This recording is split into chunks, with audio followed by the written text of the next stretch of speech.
বিলাসীপাৰাত চৰকাৰী কাৰ্যালয়ত চলিছে ভয়ংকৰ কমিছন ৰাজ। শতাংশৰ বিষয়ক লৈ মাছ বজাৰৰ দৰে দাম দৰ খোদ চৰকাৰী বিষয়াৰ। নাইৰালগাঁও উন্নয়ন খণ্ড বিষয়াৰ কাৰ্যালয়ত ভয়ংকৰ ঘটনা। কাৰ্যালয়টোৰ খোদ বিডিঅ' নজমুল হক আৰু একাউণ্টেণ্ট আৰছুদ বৰ্মনে বহাইছে কমিছন ৰাজৰ বজাৰ। প্ৰতিটো চৰকাৰী আঁচনিৰ কামৰ ৰূপায়ণৰ নামত একাউণ্টে আৰছুদ বৰ্মনক লাগে 2% আৰু বিডিঅ' নজমুল হকক লাগে 3% টকা উৎকচ। আঁচনি ৰূপায়ণৰ নামত বিডিঅ' ছাৰক টকা নিদিলে কাম নকৰে ধুৰন্ধৰ বিষয়াগৰাকীয়ে। চৰকাৰী আঁচনি ৰূপায়ণৰ নামত কমিছনৰ টকা লৈ ভাইৰেল হৈ পৰিছে খণ্ড উন্নয়ন বিষয়া নজমুল হক ছাৰ।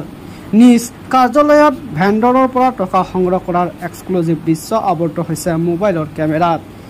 যি সময়ত অসমৰ মুখ্যমন্ত্ৰীয়ে দুৰ্নীতিৰ বিৰুদ্ধে শূন্য সহনশীলতাৰ নীতি গ্ৰহণ কৰিছে, কঠোৰ হাতেৰে দুৰ্নীতি দমন কৰিবলৈ চেষ্টা কৰিছে, ঠিক তেনে সময়তে নাইৰালগাঁও খণ্ড উন্নয়ন বিষয়াৰ কাৰ্যালয়ত বিডিঅ' ছাৰ আৰু একাউণ্টেণ্টে কাৰ্যালয়টোত গঢ়ি তুলি কমিছন সাম্ৰাজ্য আৰু দুৰ্নীতি 2 নম্বৰী কাৰবাৰৰ পাহাৰ।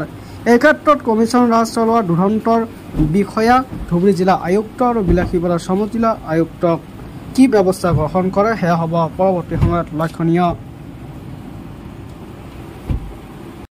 একটা কথা ওইদিনকে হয়তো অল্প আদ্রা আছিল তারও মানে পরে দেখা যাবো নি। আপনি একটু আবার যেটা দিছি অল্প কমই আছিল, এবার 1% দিতে চাইছে, আপনি মাইনে গেছেন 1%। এখন সারেরটা কি তুমি করা দেন আপনি?